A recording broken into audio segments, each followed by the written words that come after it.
Hey, what's up everybody? Welcome to a safety meeting gameplay series. Today we're playing Rising World. We are continuing our survival series and we just started, so we've only got the very basics going on right now. But before we start, I have a quick question, and if anybody knows the answer to this, please leave it in the comments below. It'd be much appreciated. Because I know one thing that's a lot of fun, and I've had a couple of requests, is when you're following along with a survival series, is to use the same seed as the world in the video. Now, what I did for this particular world was, I read in the forums, if you typed in the word ocean or lake, there's a couple of keywords that you can type in, and it's supposed to spawn you right next to the water. So what I did for this particular world is I typed in ocean, because it was supposed to spawn me right next to water, which it did. I believe the original spawn position was right in the top of this mountain here, actually. And we've got the giant lake over on the other side here. So my question is, if everybody types in the word ocean for the seed, is it going to generate this exact same world for everybody? Or is it going to do a random seed just next to water? Because when I look at the menu screen for this world under seed, it still just says ocean. So it doesn't actually give me a number for a seed. So that's my question. If we type in ocean, will everybody get the same world? Okay, so now let's get back to business here. On the last episode, we left with putting a whole bunch of iron in the furnace, and that's all smelted and good to go. And the reason we wanted to smelt all of this, here, let's grab it real fast. We need to build some tools, and in order to do that, we need a bunch of metal. And the reason we need a bunch of metal is we need an anvil and we need to make the heads of all the tools. So let's go cruise over here real fast and I'll show you exactly what I'm talking about. So we got our bench buried in here in the tall grass. So under tools, we've got our pickaxe, axe, sickles, and stuff like that. But right now we can't actually build them because you can see that it requires a stick, which we have. But it also requires one sickle blade, which makes sense since we're trying to make a sickle. So if we try to craft it right now, it's not going to let us because we don't have the actual blade right now. And that's what we need the anvil for. We need to go into the crafting stations, and under anvil, it's 24 iron ingots in order to craft that. So let's show you what the anvil does since we have all of the iron for it. We'll just go ahead and build it. Okay, now that we've got our anvil, we're pretty much in business, and we're just going to bury it into the tall grass here. Everything's going to look a little crazy for right now until we get the area cleaned up.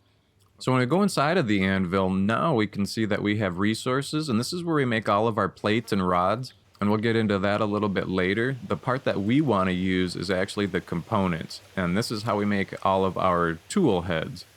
And most of them take only one iron ingot. I think a couple of them, like, yeah, the sledgehammer, some of the weapons and things like that, they cost 2 iron ingots. That's not too bad seeing how readily available iron actually is in this world. So for right now, those are the only 2 benches that we need. If we go back into our regular workbench, we can go under tools, and that's where we're actually going to put our tools together. So in the anvil, we'll make the axe head, and then we come back over here, and with a stick and the axe head, we can actually put a new one together. We don't need to make an axe, obviously, because we're spawned with one when we started the game.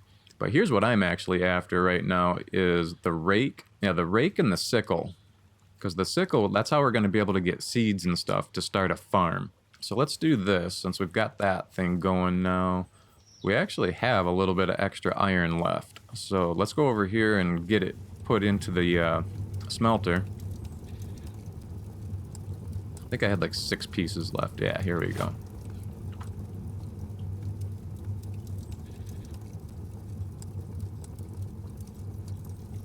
Okay, we'll let those do its thing. Gotta remember I still need to eat since we are in survival.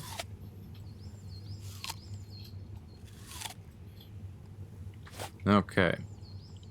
I think we're good. Let's go, let's figure out how the heck to get up there. Oh, we got partially up there before. I think going this way. We'll have to make this into a little path somehow. Okay, so this is where we found our original iron. Okay, so we do have a torch. Alright. Yeah, we didn't end up getting too far in here.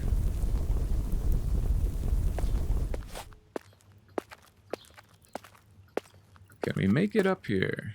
Whoa, where am I going?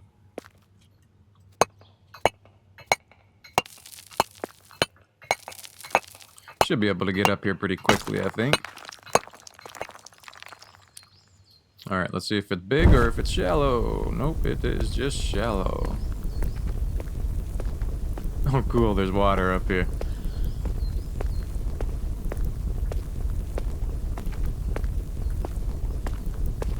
Alright, we do have a little cave entrance here.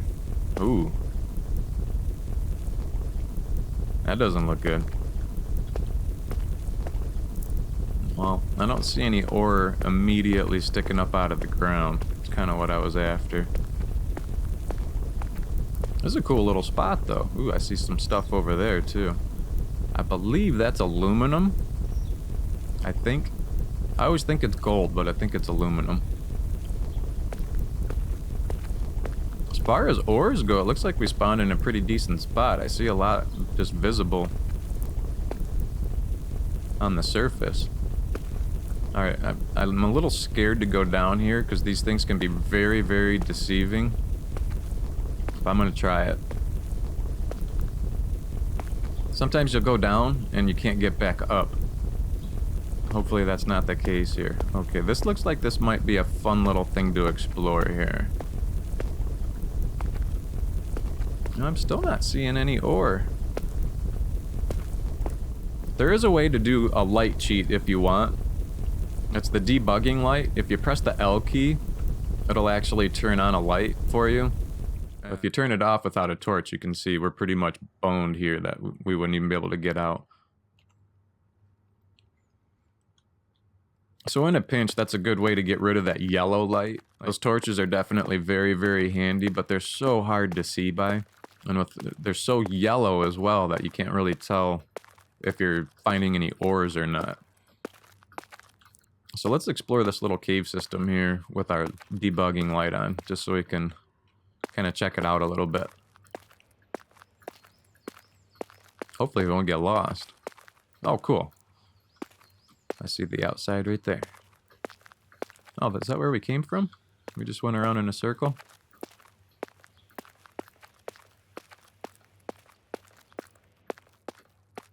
Yep.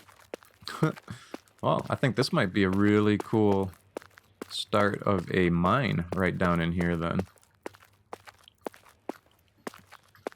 Okay, let's turn that light off and see if we can get out of here.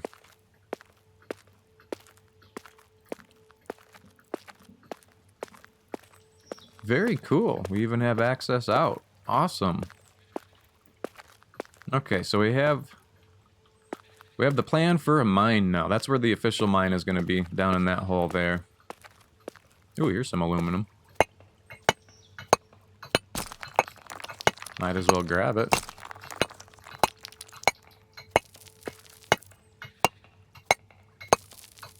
Alright, let's double check what this is. Aluminum, okay. For me, gold is the real treasure in this game, because then we can build an ore detector.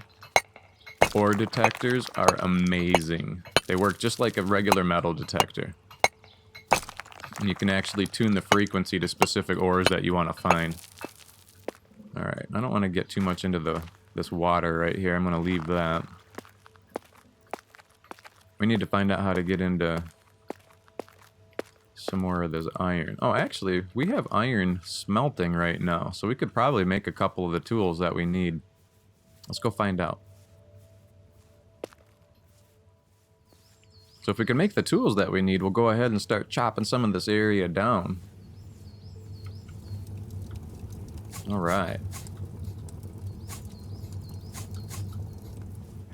That should be enough for the rake, the scythe, and the sickle. I'd like to have all three of those to start with. Okay, so we definitely want the rake. So that requires 2 ingots. Now we'll take the scythe and the sickle. Probably the next thing that we're going to make, and from what I understand, I think it is the battle axe that we want to build. That's what I've been told. That's the weapon that you want in case you come across a bear or a moose or something. All right, so we got some of the components that we need. Let's go over here, and we've got our sticks made already. I think you automatically have a stick if you have lumber. I can't remember how that works. So let's craft our sickle, our scythe, and our rake. Awesome, now we have some tools. Alright, now we've got the starting tools that we need. Let's get ourselves a little bit organized here. Let's get ourselves figured out. Ooh, no, I don't want a potato up there. Come on. Come on, darling. There we go. No, right there. Okay, we don't need a torch for right now. Okay, so we got our 3 new tools up there. Let's grab this guy here. Now this has 2 different functions. This is kind of your lawnmower. This is what's going to get rid of the long grass. Now you're going to see the huge difference now. We'll do it right by the bench here. Now if we left click, it's going to swipe away pretty much a nice close cut. Gives you a good close shave. And that's if you do a left click. And right now I'm just holding left click. And that's just going to go through and get rid of all of the grass for us. Now you can see the difference. How much more of that table we can see now. So this grass is very deceivingly long. Now another thing that this thing is going to help out for is veggies are very hard to find because of the tall grass. I think I saw some over here. So yeah, let's do this. I'm not even sure what these are. I think potato and cabbage or something maybe. But now you can see if we swipe around it, it kind of opens up a little bit and we can actually see the vegetables now. Now if I hit this again, I think it gets rid of the vegetable. I can't remember for sure. I'm not going to do it because I think it gets rid of it. But now what we want to do is grab our sickle. And, whoop, wrong button. Alright, well apparently I grabbed that to eat it. What was that? Another potato. Alright, I'm the king of the wrong buttons whenever I play games. Alright, so let's try this cabbage. Now, instead of grabbing the cabbage, we're going to swipe it. Now we should have... There. Oh, it's not cabbage, it's lettuce. Sorry. So that gave us 1 lettuce, but it also gave us 3 saplings. Now, if we would have done that with the potato, it would have given us potato saplings instead of just the food. So that's what the sickle does. Alright, let's get back to the scythe. We'll do a little bit more clearing, just so we can kind of get some of this tall grass out of here. And actually, let's make a quick path. We'll make a path over to our smelting furnace. Looks like we're also getting to nighttime. Might want to go sleep shortly. Now the other thing that the scythe does, if you right click, it's not quite such a close shave. And I'll show you that in a second. That's if you want to really detail your world, like if we have kind of our beaten down path here that we've been walking on a lot. Now if we right click, it gives us more of a rough cut. So you can kind of play around a little bit and give yourself a bunch of different looks. If you're making a golf course for yourself, here we got our fairway, now we have our rough. There's the long stuff you don't ever want to lose your ball in. So that is how the scythe works. Now the scythe, I don't think you get anything in return for it. I think this is strictly just as a way of getting rid of all the tall grasses and stuff like that. Now the sickle, because it gives you seeds, if you use the sickle on grass, it'll give you that short cut, just like the scythe, only in a smaller area. But it will give you in return blades of grass. Now the blades of grass, they're kind of like grass seeds. If we had a big patch of dirt, like if this was a big patch of dirt right here, we could actually replant some grass seeds right there. All right, let's go sleep real fast so we can get some daylight here. And we'll be right back. Okay, that's much better. Now that we have some light. So you can see the difference right off the bat between the long grass and the tall grass now that we've gotten to clear a little bit away. Now that we have that done, let's clear out this little pocket here real fast. Let's get out the rake. I'll show you what the rake can do. Now this is where you really can fine tune everything. And since we're all right here, it's all bumpy and hilly and stuff. So if we take the rake, if we left click, that is going to take our terrain down just a little bit. It's kind of a tedious tool to use sometimes, but it's much better than using your pickaxe because the pick really takes chunks out of the ground.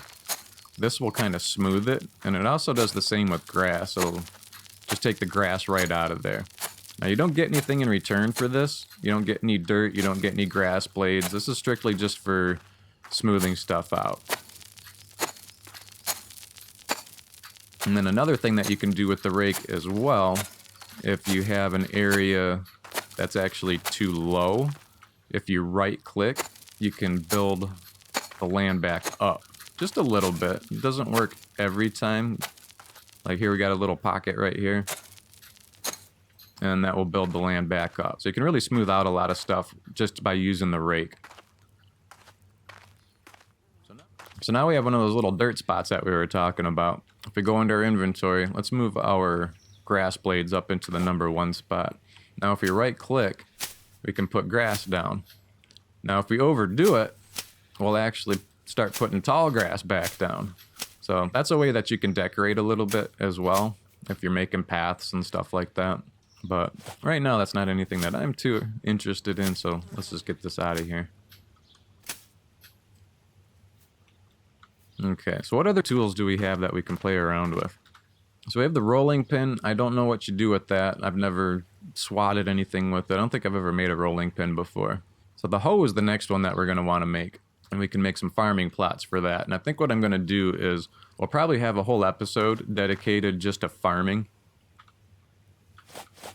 So for right now, let's get a little bit of this more smoothed down. So I'm going to take a couple of minutes just to get this smoothed down here real fast. I'm going to be right back. All right, let's see what our little shelter area up here looks like without any grass. I think this is actually going to be a cool little spot.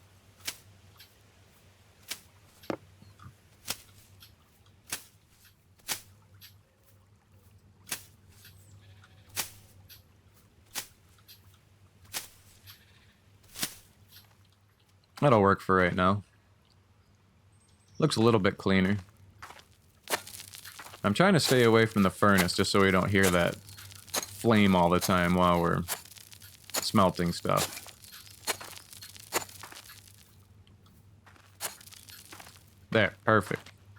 So let's get our bench. Now if you want to remove a workbench, just point at it, and instead of going into the interface, hold your interaction key, and as you hold it down you'll see that it starts to remove it. So let's get our bench back, and we'll put it over here. Now if you want to rotate it, just use your arrow keys, right and left arrow keys, and that'll allow you to rotate your benches around. I don't have it as flat as I'd like, but I'm not going to be too picky right now, because eventually these are going to be moved indoors. So for right now anyway, at least we can see them now. Well, I think this is a perfect wrap 'em up point for this episode. We got our basic tools and we learned how to use those just to get our area all cleared out, a little bit more situated and comfortable to use anyway. So I think what I'm going to do for the next episode is we're going to build the hoe, and we'll probably just come out over here somewhere, like maybe out into this open area, and get ourselves a little bit of a farm plot going. We're not going to do anything huge, just something to get us going, get some vegetables growing and things like that. I also need to start my tree farm. I got a bunch of saplings that I haven't replanted yet. So that's probably what we'll do the next episode, is we'll focus on farming and getting some stuff growing. And that way we can kind of free ourselves up to maybe do a little bit of exploring. While all that stuff is growing, we'll just go and we'll do a little bit of running around and things like that. And for me, that's the funnest way to find ore, is just to run around. Ooh, wow. Wonder what the heck that was. Sound like we got trees cracking.